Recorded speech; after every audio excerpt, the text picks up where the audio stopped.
قرآن حکیم اللہ رب العزت کی لا ریب عظمت اور فضیلت والی کتاب ہے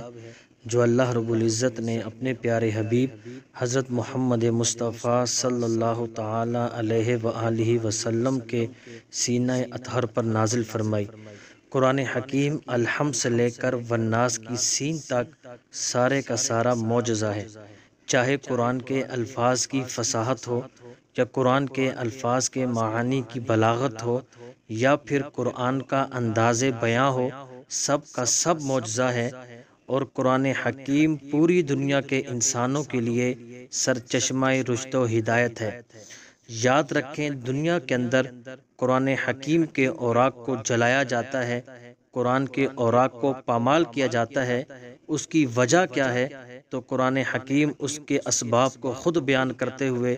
اللہ رب العزت سورہ بقرہ میں فرماتا ہے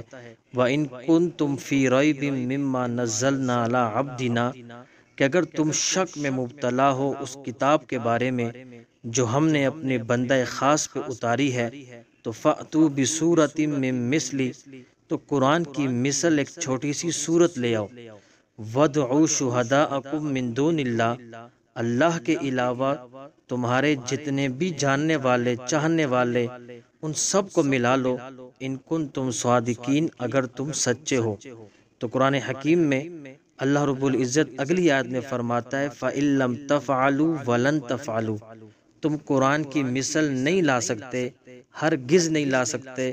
تو فَاتَّقُوا النَّارَ الَّتِي وَقُودُهَا النَّاسُ وَالْحِجَارَةُ، ڈرو اس آگ سے جس کا ایندھن انسان اور پتھر ہیں، اعدت للکافرین، جو کافروں کے لیے تیار کر رکھی ہے۔ یاد رکھیں، قرآن حکیم نے اہل یہود کو چیلنج دیا تھا فَأْتُوا بِسُورَةٍ مِّن مِّثْلِهِ، کہ اس قرآن کی مثل ایک چھوٹی سی سورت لے آؤ، لیکن اہل یہود آج تک قرآن کی مثل لانے سے قاصر ہیں۔ جب وہ قرآن کی مثل نہیں لا سکتے تو پھر وہ قرآن کے اوراق کو پامال کرتے ہیں، قرآن کے اوراق کو جلاتے ہیں اور اس کی بے حرمتی کرتے ہیں۔ امام جلال الدین سیوطی علیہ رحمہ، آپ نے اپنی کتاب الاتقان فی علوم القرآن کے اندر فرماتے ہیں کہ قرآن کی مثل لایا جانا ممکن ہی نہیں ہے، اس لیے کہ اگر قرآن کی مثل لایا جانا ممکن ہوتا تو غزوہ بدر اور احد کی جنگیں نہ ہوتی۔